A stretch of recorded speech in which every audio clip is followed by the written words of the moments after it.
In this video, I'm going to show you how to fix VAN restrictions Valorant secure boot failure error.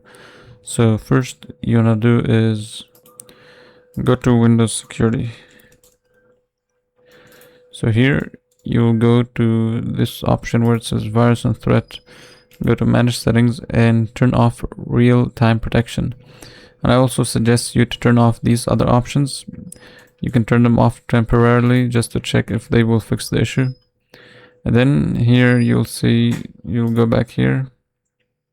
Then if you go back to this screen and go to device security, you're gonna see core isolation. So go inside core isolation details and you're gonna see this option that says memory integrity. So make sure to turn this one off as well. So after you turn this one off, you can try and just completely exit Riot client and Valorant. Exit it from here if you see it. Just if you see Riot client, exit it as well. And make sure you don't have it at all. Like just you want to try to shut it down so you can try to restart it and reopen it again. So if you see it in task manager, just right click and then end the task. After that, you can try to relaunch everything again. Try to relaunch the game and see if you're still having issues. If you are still having issues, then just go to CMD, run as administrator.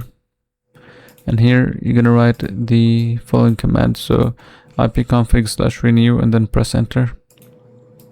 And then dism/online/cleanup image restore health. And then lastly sfc/scan now. And once this is done scanning, you can try restarting your computer and see if this fixes the issue.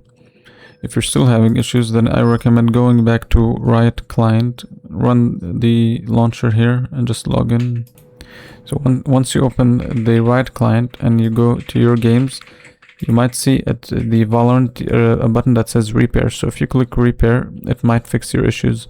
But if it doesn't, then I recommend trying to just uninstall the game and reinstall it. So you can either uninstall it by going to control panel or from the launcher.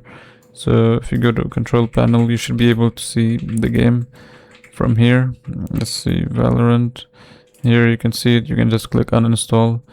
And after uninstalling it and reinstalling it, this should fix the issue.